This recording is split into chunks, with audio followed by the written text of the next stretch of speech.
Welcome to the Deep Dive. We sift through complex sources so you don't have to, bringing you the core insights. Today, well, we've got something pretty unique, a document that pulls together ancient wisdom, music, cutting-edge science, even global disaster planning.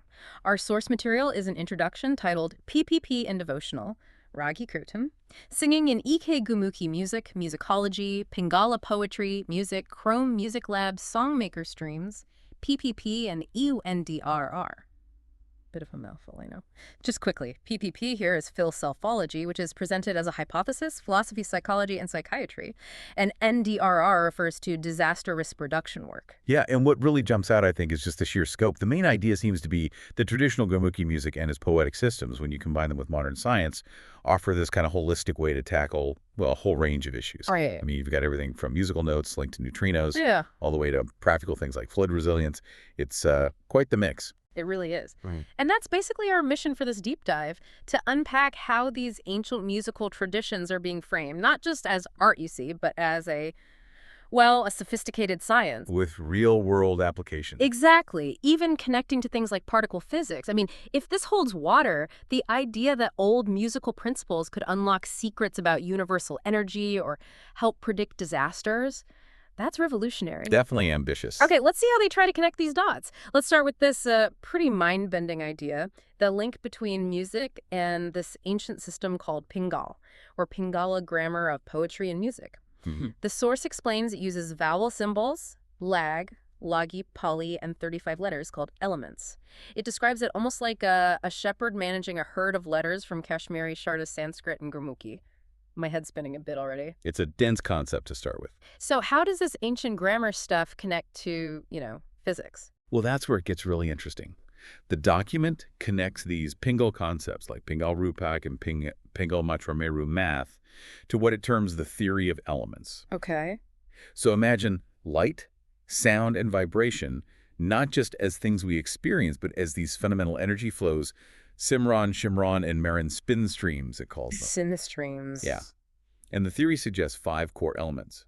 Fire, water, electrolytes, and something called near are tied into fine structures like Shabad, which it basically defines as void. The void, okay. And here's the leap. This whole framework is then linked directly to modern physics concepts. We're talking neutrinos, axions, these void-related streams. Wow. And it even suggests you can visualize these connections using cymatics, the study of visible sound patterns. So it's trying to bridge ancient philosophy and particle physics. That is a huge bridge to build. And then there's this equation they mentioned, E O plus IA. It's not just about light, sound, vibration energy. It gets broader. It connects to tidal barrage systems, tidal energy. So musical energy could, power things? That seems to be the implication, however speculative. It's stretching the concepts quite far. It makes you look at your harmonium a bit differently, doesn't it? And it even describes sound quanta in a way that's apparently similar to neutrino oscillation wave mixing, where 2 waves mix and create a third. Can you maybe simplify the core idea here? Let me try. The analogy they use is quite imaginative. Think about sunlight, photon quanta powering solar cells, right? Yeah. Well, the document proposes something similar for sound energy units, or sound phonon quanta, maybe coming from the moon. From the moon, phonons. That's the idea presented. And in this view, Earth gets energy from both photons and these phonons, calling it biophoton. This then links to the Earth's own neutrino product from its core. Neutrinos from the Earth's core. Right. And this energy, it suggests, can be accessed via a 5th dimension and changes in momentum, with frequency being key. So stepping back, it's painting this picture of fundamental energy interacting across the cosmos, from the moon to the Earth's core, a very grand vision. Okay, from the cosmic scale. Let's bring it back down to Earth, literally. Yeah.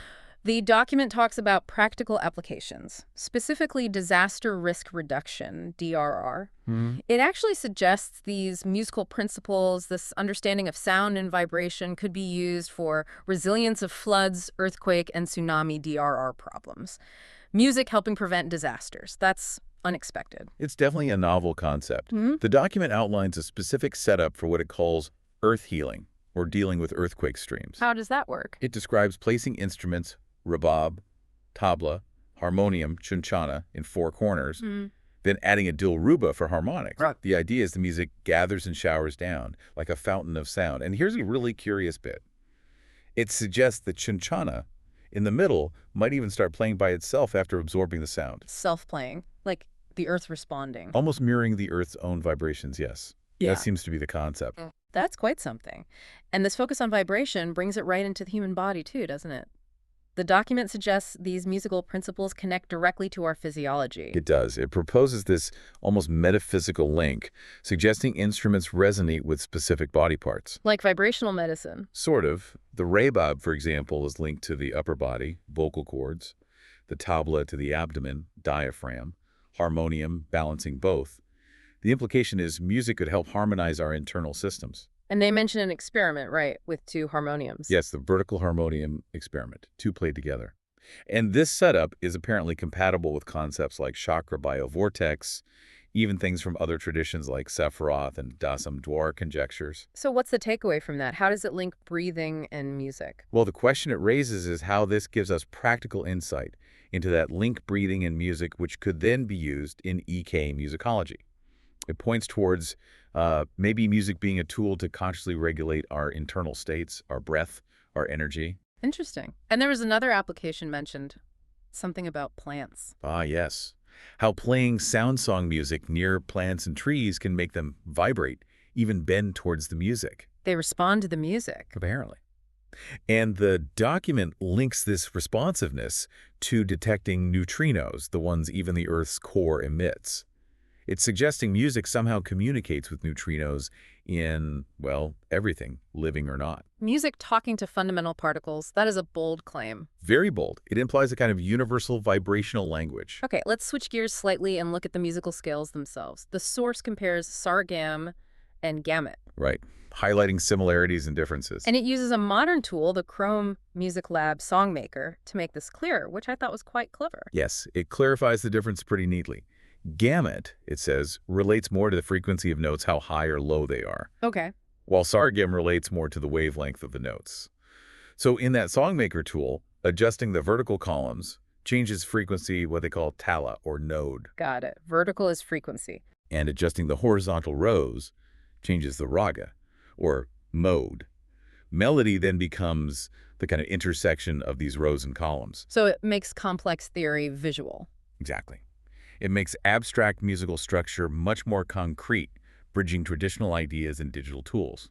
Quite useful, I think. Definitely. And the source stresses that EK Gurmukhi music uses both SARGAM and GAMUT, balancing them with harmonics, which gives you the melody. SARGAM is more linked to classical raga streams. The modal aspect. Right, and GAMUT is more tied to the traditional tala streams, the beat, the rhythm. And then it connects us back to the body again.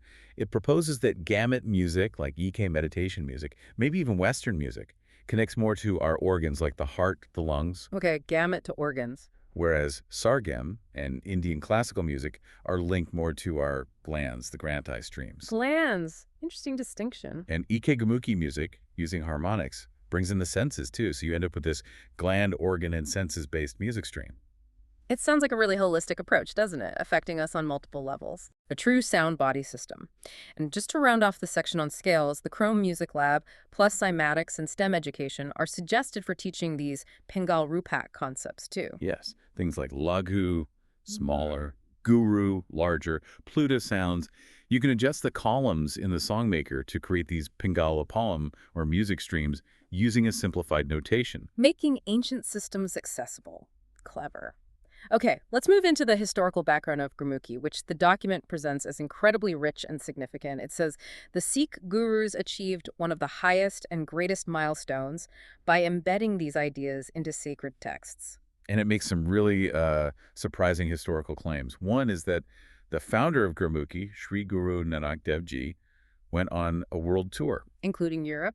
Including Europe and Rome, yes. Yeah. Where he was apparently honored by the Pope at the Holy City of Vatican. Honored by the Pope. That's the claim. It even mentions a supposed Roman conclave in 1518 confirming the visit, and says Pope Leo X told Christians to follow the footsteps of Nanak, calling him common father of our race. Wow, that's extraordinary. Did it mention why? It claims the Pope thanked him for help, especially regarding the liberty of human slavery in Rome. If true, this would completely rewrite our understanding of early global sort of interfaith dialogue. Absolutely. A massive claim. And following Guru Nanak, the document credits Sri Guru Angad Dev Ji with advancing Gurmukhi freely. Founding the city of Kadur Sahib, opening the first school university of Gurmukhi around 1541 AD. And establishing the 35 letters for the 35 elements that Guru Nanak described in his Patiliki. Right. And the document also takes time to trace the lineage of the Gurmukhi script itself back through its ancestors. Showing its connections to other writing systems. Exactly. It mentions Proto-Sinaitic, Phoenician, which links to Greek and English, interestingly, Aramaic, the language Jesus spoke, which connects to scripts like Old Church script, Serbian, Arabic, Hebrew, Sanskrit. So many connections. Then Brahmi, linked to Buddha and Gupta, linked to Ashoka and Dr. Ambedkar. It really paints a picture of this deep, interconnected evolution of languages across the world. A shared heritage. Fascinating. Okay, finally, let's bring it right up to today. The document talks about Gharana, streams these traditional family music lines. Yes, the lineages of musical knowledge. And it proposes using WIPO community unitary IP streams. That's intellectual property, right? Correct.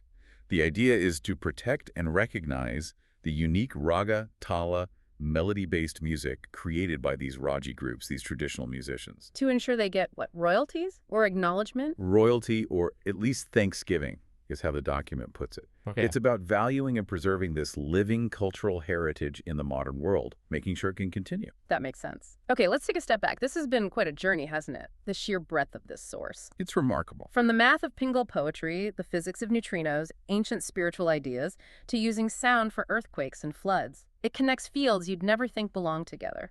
Absolutely. What's really striking is how Gurmukhi music is positioned. Not just art, but potentially a science, a healing tool, a language with roots stretching back millennia and across continents. Yeah. It's really calling for a new way of thinking, isn't it? Synthesizing ancient wisdom with modern science. So thinking about this, what does it mean for you, listening? Well, it certainly invites us to consider sound and vibration differently. Could understanding these subtle energies really offer solutions to big problems? Is there more wisdom in ancient traditions than we realize, just waiting for a modern lens? And it leaves us with a pretty profound question to think about. If sound and music could, even potentially, communicate with particles like neutrinos or influence the Earth, what other hidden potentials might be vibrating all around us, just waiting for us to understand and maybe even apply them?